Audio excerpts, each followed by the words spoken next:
하느님의 말씀 고린토인들에게 보낸 첫째 편지 13장. 사랑. 내가 인간의 여러 언어를 말하고 천사의 말까지 한다 하더라도 사랑이 없으면 나는 울리는 징과 요란한 꽹과리와 다를 것이 없습니다. 내가 하느님의 말씀을 받아 전할 수 있다 하더라도 온갖 신비를 환히 꿰뚫어 보고 모든 지식을 가졌다 하더라도 산을 옮길 만한 완전한 믿음을 가졌다 하더라도 사랑이 없으면 나는 아무것도 아닙니다. 내가 비록 모든 재산을 남에게 나누어 준다 하더라도 또 내가 남을 위하여 불 속에 뛰어든다 하더라도 사랑이 없으면 모두 아무 소용이 없습니다. 사랑은 오래 참습니다. 사랑은 친절합니다. 사랑은 시기하지 않습니다. 사랑은 자랑하지 않습니다. 사랑은 교만하지 않습니다. 사랑은 무례하지 않습니다. 사랑은 사욕을 품지 않습니다. 사랑은 성을 내지 않습니다. 사랑은 앙심을 품지 않습니다. 사랑은 모든 것을 덮어주고 모든 것을 믿고 모든 것을 바라고 모든 것을 견디어냅니다. 사랑은 가실 줄을 모릅니다. 말씀을 받아 전하는 특권도 사라지고 이상한 언어를 말하는 능력도 끊어지고 지식도 사라질 것입니다. 우리가 아는 것도 불완전하고 말씀을 받아 전하는 것도 불완전하지만 완전한 것이 오면 불완전한 것은 사라집니다. 내가 어렸을 때에는 어린이의 말을 하고 어린이의 생각을 하고 어린이의 판단을 했습니다. 그러나 어른이 되어서는 어렸을 때의 것들을 버렸습니다. 우리가 지금은 거울에 비추어 보듯이 희미하게 보지만 그때에 가서는 얼굴을 맞대고 볼 것입니다. 지금은 내가 불완전하게 알 뿐이지만 그때에 가서는 하느님께서 나를 아시듯이 나도 완전하게 알게 될 것입니다. 그러므로 믿음과 희망과 사랑, 이 세 가지는 언제까지나 남아 있을 것입니다. 이 중에서 가장 위대한 것은 사랑입니다. 하느님의 말씀 고린토인들에게 보낸 첫째 편지 14장. 이상한 언어와 예언. 힘써 남을 사랑하고 성령의 선물을 간절히 구하십시오. 특히 하느님의 말씀을 받아 전하는 은혜를 간절히 구하십시오. 이상한 언어를 말하는 사람은 성령의 힘으로 신비한 일을 말하는 것이므로 아무도 알아들을 수가 없습니다. 그러므로 그것은 사람들에게 말하는 것이 아니라 하느님께 말씀드리는 것입니다. 그러나 말씀을 받아 전하는 사람은 사람들을 키워주고 격려해주고 위로해주려고 사람들에게 말하는 것입니다. 이상한 언어로 말하는 사람은 자기 자신을 도울 뿐이지만 말씀을 받아서 전하는 사람은 교회에 도움을 줍니다. 나는 여러분이 모두 이상한 언어로 말할 수 있었으면 합니다. 그러나 그보다는 하느님의 말씀을 받아 전할 수 있으면 더 좋겠습니다. 만일 이상한 언어를 해석해 주는 사람이 있어서 그것이 교회의 이익이 된다면 몰라도 그것이 그렇지 않다면 이상한 언어로 말하는 사람보다는 하느님의 말씀을 받아 전하는 사람이 더 위대합니다. 형제 여러분, 내가 여러분에게 가서 이상한 언어로 말한다고 하더라도 만일 어떤 계시나 지식이나 하느님께로부터 받은 말씀이나 가르침을 전해드리지 못한다면 내가 무슨 도움이 되겠습니까? 필이나 검은고 같은 생명 없는 악기도 소리는 납니다. 그러나 악보대로 분명하게 연주하지 않으면 무슨 곡이 연주되고 있는지 어떻게 알겠습니까? 또 나팔 부는 사람이 분명한 소리를 내지 않으면 누가 전투 준비를 하겠습니까? 이와 같이 여러분도 이상한 언어로 알아들을 수 없는 말을 한다면 그것이 무슨 말인지를 누가 알겠습니까? 결국 여러분은 허공에다 대고 말하는 셈입니다. 세상에는 갖가지 말이 있지만 뜻없는 말은 하나도 없습니다. 그런데 내가 어떤 말의 뜻을 알아듣지 못한다면 그런 말을 하는 사람과 나는 서로 외국인이 됩니다. 성령의 선물은 여러분이 갈망하는 것이니 되도록 풍성하게 받으십시오. 그러나 그것은 교회를 돕는 것이어야 합니다. 그러므로 이상한 언어로 말하는 사람은 그것을 해석하는 능력까지 얻으려고 기도하십시오. 만일 내가 이상한 언어로 기도한다면 기도하는 것은 내 심령뿐이고 내 이성은 작용을 하지 않습니다. 그러면 어떻게 하는 것이 좋겠습니까? 나는 심령으로 기도하는 동시에 이성으로도 기도하겠습니다. 나는 심령으로 찬미의 노래를 부르는 동시에 이성으로도 찬미의 노래를 부르겠습니다. 만일 여러분이 심령으로만 감사의 기도를 드린다면 그 집회에 참석한 보통 교인들은 당신이 말하는 것을 알아듣지 못할 터이니 어떻게 그 감사의 기도 끝에 아멘 하고 응답할 수 있겠습니까? 여러분은 훌륭하게 감사의 기도를 드리지만 남에게는 아무런 도움이 되지 못합니다. 나는 여러분 중 어느 누구보다도 이상한 언어를 더 많이 말할 수 있다는 것을 하느님께 감사드립니다. 그러나 교회에서 남을 가르치기 위해서는 이상한 언어로 1만 마디의 말을 하느니보다는 차라리 내 이성으로 5마디의 말을 하고 싶습니다. 형제 여러분, 생각하는 데는 어린아이가 되지 마십시오. 악한 일에는 어린아이가 되고 생각하는 데는 어른이 되십시오. 율법서에 내가 이상한 언어를 말하는 자들의 혀와 외국인의 입술을 빌려 이 백성에게 말할지라도 그들은 끝내 내 말을 귀담아 듣지 않으리라. 주께서 말씀하신다고 기록되어 있습니다. 그러므로 이상한 언어는 믿는 사람을 위한 것이 아니라 믿지 않는 사람에게 보여주신 하느님의 능력의 표입니다. 그러나 말씀을 받아 전하는 것은 믿지 않는 사람을 위한 것이 아니라 믿는 사람에게 보여주신 하느님의 능력의 표입니다. 만일 온 교회가 모여서 저마다 이상한 언어로 말하고 있을 때 보통 교인이나 믿지 않는 사람들이 그 자리에 들어온다면 그들은 여러분을 보고 미쳤다고 하지 않겠습니까? 그러나 모두가 하나님의 말씀을 받아 전하고 있을 때 믿지 않는 사람이나 보통 교인이 그 자리에 들어온다면 그 사람은 모든 사람이 하는 말을 듣고 마음의 가책을 받아 자기가 죄인이라는 것을 깨닫게 될 것이고 마침내 자기 마음에 품은 비밀이 폭로될 것입니다. 그러면 엎드려 하느님을 경배하며 진정으로 하느님께서 여러분과 함께 계십니다 하고 고백하게 될 것입니다. 그러면 형제 여러분, 어떻게 해야 하겠습니까? 여러분이 함께 모일 때에는 찬송하는 사람도 있고 가르치는 사람도 있고 하느님의 계시를 말하는 사람도 있고 이상한 언어로 말하는 사람도 있고 그것을 해석하는 사람도 있을 터이지만 모든 것은 교회 발전에 도움이 되도록 해야 합니다. 이상한 언어를 말할 때에는 둘이나 많아야 셋이 차례로 말해야 하고 한 사람은 그것을 해석해 주어야 합니다.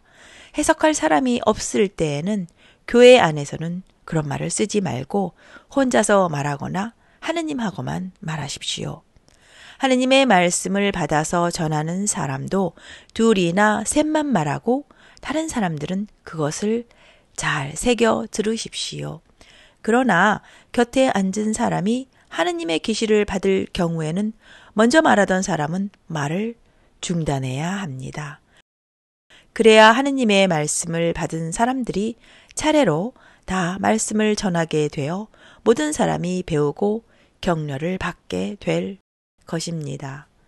하느님의 말씀을 받아 전하는 사람은 자기 심령을 자제할 수 있어야 합니다. 하느님께서 바라시는 것은 무질서가 아니고 평화이기 때문입니다.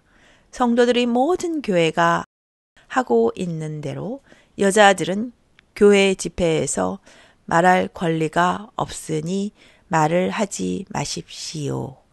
율법에도 있듯이 여자들은 남자에게 복종해야 합니다.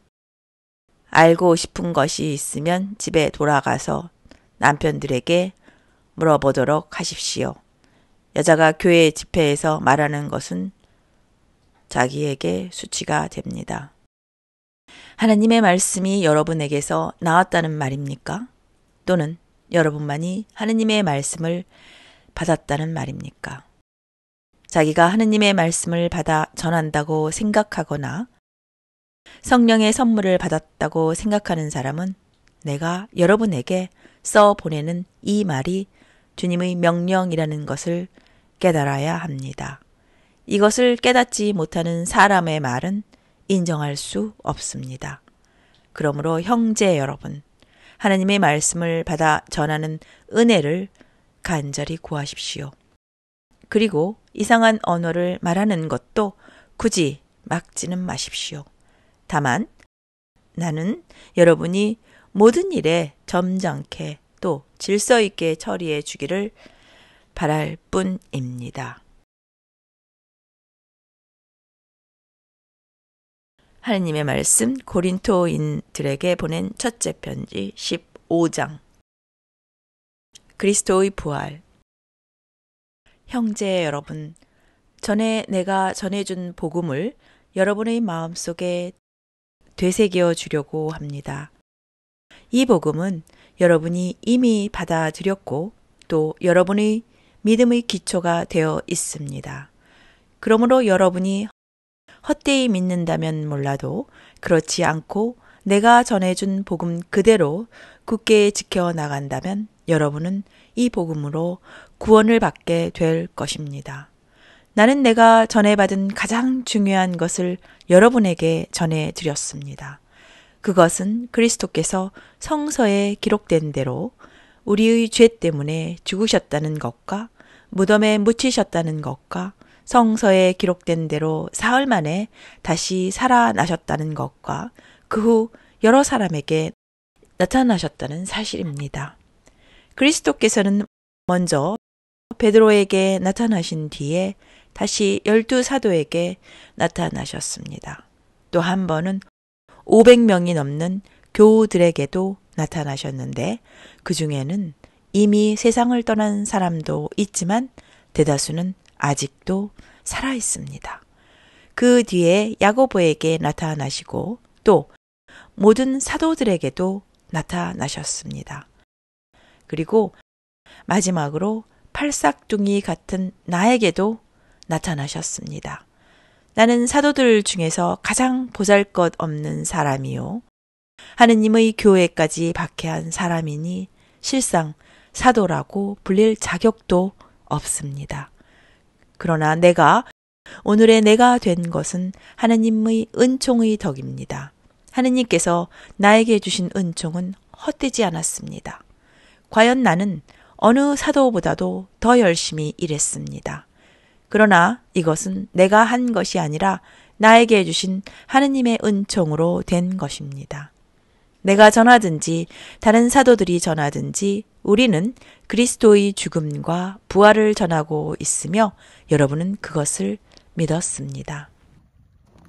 그리스도께서 죽은 자들 가운데서 다시 살아나셨다는 것을 우리가 전파하고 있는데 여러분 가운데 어떤 사람은 죽은 자의 부활이 없다고 하니 어떻게 된 일입니까?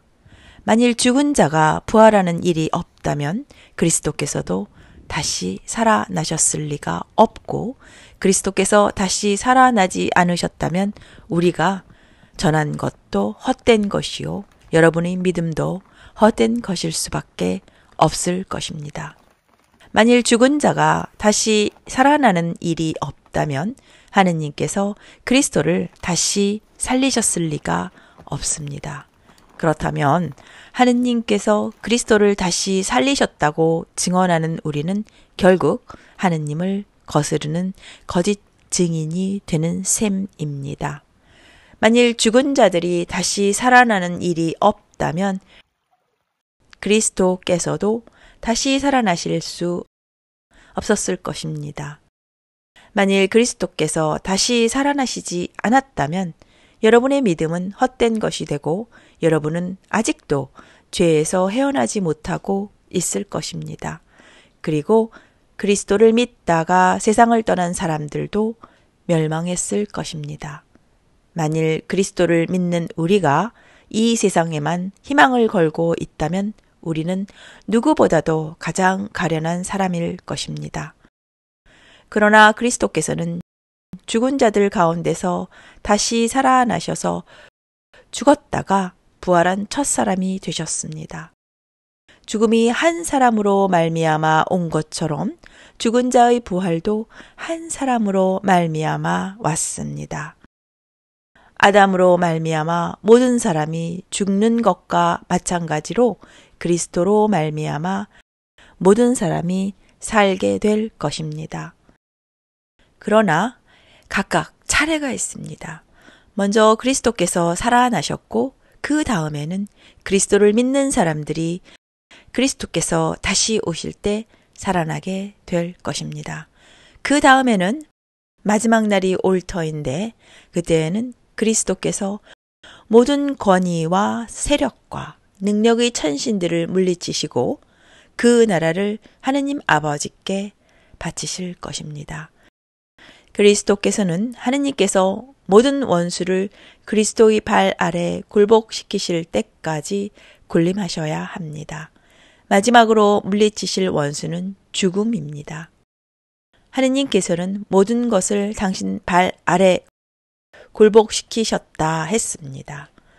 이렇게 모든 것을 굴복시키셨다고 할 때 굴복시키시는 그분은 그 속에 포함되어 있지 않다는 것이 분명합니다. 이리하여 모든 것이 그분에게 굴복당할 때에는 아드님 자신도 당신에게 모든 것을 굴복시켜 주신 하느님께 굴복하실 것입니다. 그때에는 하느님께서 만물을 완전히 지배하시게 될 것입니다. 그런데 죽은 이들을 대신해서 세례를 받는 사람들은 왜 그런 일을 하는 것입니까? 만일 죽은 이들이 다시 살아나는 일이 없다면 무엇 때문에 그들을 대신해서 세례를 받습니까? 또 우리는 무엇 때문에 언제나 위험을 무릅쓰면서 살고 있습니까? 형제 여러분, 나는 우리 주 그리스도 예수를 믿는 사람으로서 여러분을 나의 자랑으로 생각하며 이 말씀을 드립니다.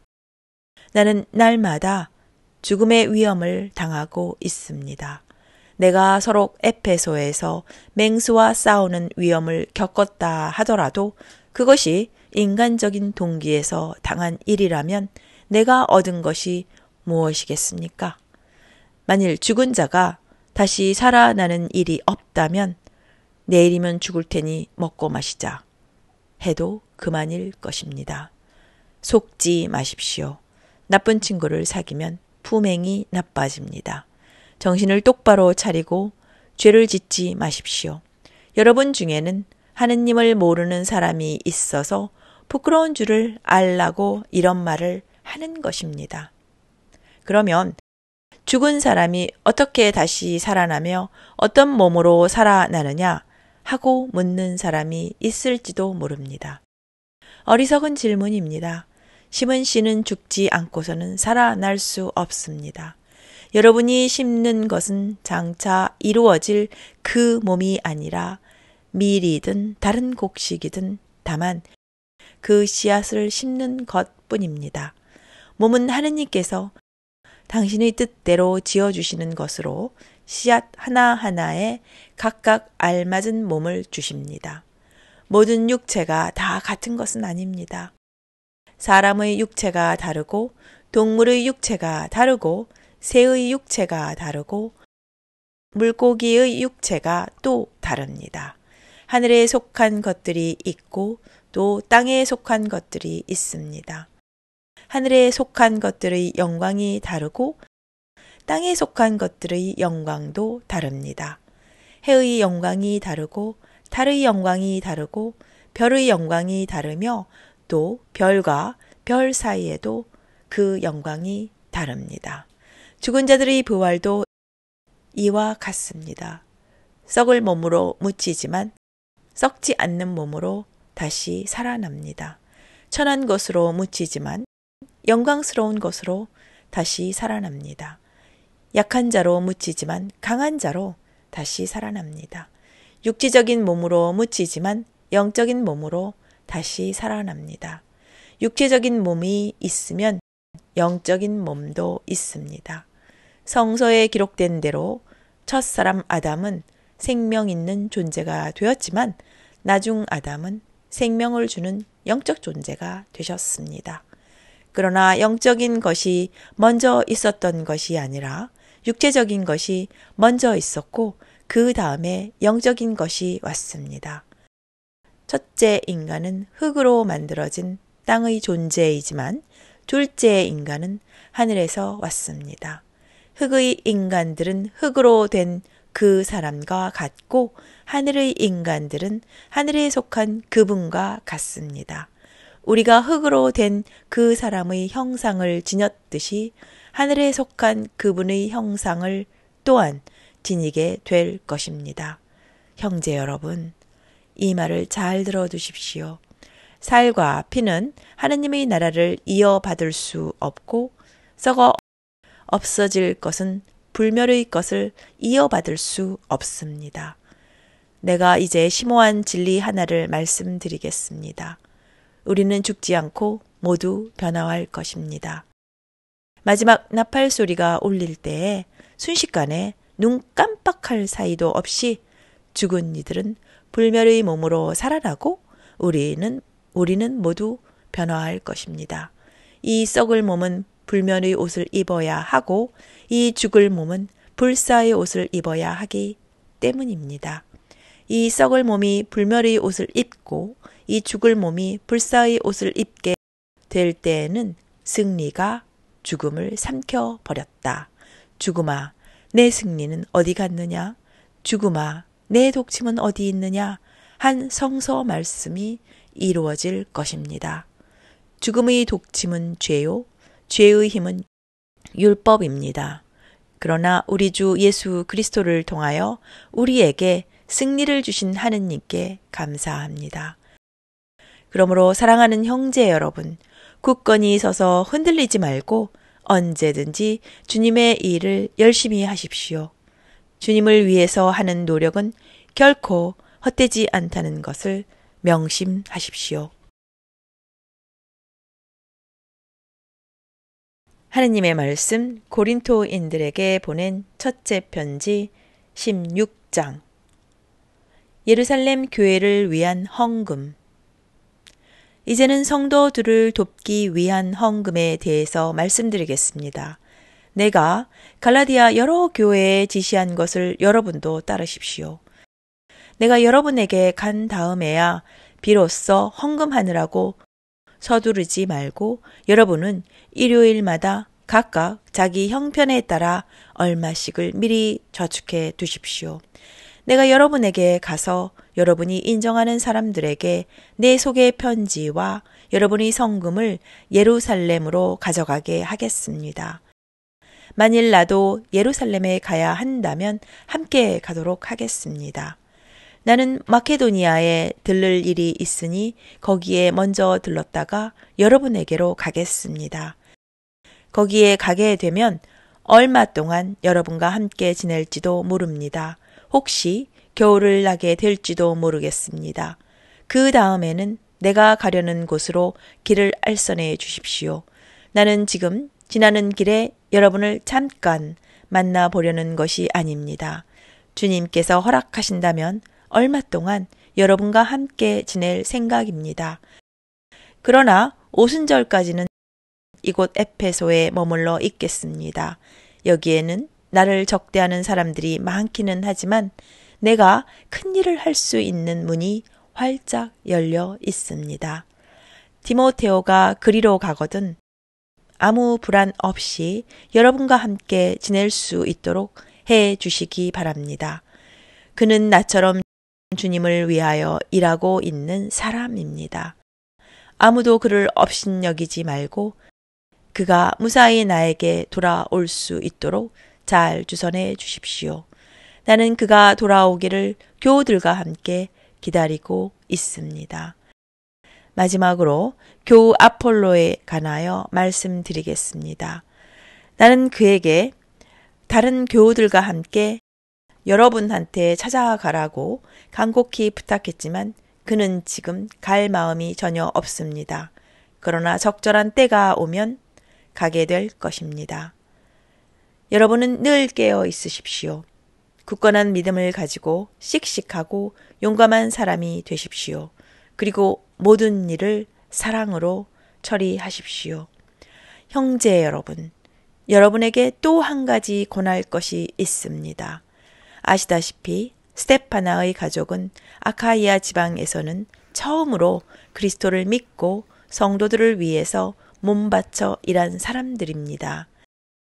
그러므로 여러분은 이런 사람들과 또 그들과 노고를 같이 하고 있는 사람들에게 순종하십시오. 나는 스테파나와 포르투나도와 아카이고가 나에게 와준 것을 기쁘게 생각합니다. 그들은 여러분을 보고 싶어하던 내 허전한 마음을 충족시켜 주었습니다. 그들은 나와 여러분의 걱정을 덜어주었습니다. 그러니 이런 사람들을 알아주어야 합니다. 이곳 아시아의 여러 교회가 여러분에게 문안합니다. 아퀴라와 브리스카가 자기 집에 모이는 교회와 함께 주님의 이름으로 특별히 문안합니다. 그 밖의 모든 교우들의 문안도 받아 주십시오. 여러분은 거룩한 입맞춤으로 서로 인사하십시오. 이 인사는 나 바울로가 직접 씁니다. 누구든지 주님을 사랑하지 않는 자는 저주를 받을 것입니다. 마라나타. 주여 어서 오소서. 주 예수께서 여러분에게 은총을 내려주시기 바랍니다. 나는 그리스도 예수를 믿는 여러분 모두를 사랑합니다. 여기까지가 하느님의 말씀 고린토인들에게 보낸 첫째 편지 전체를 다 읽었습니다.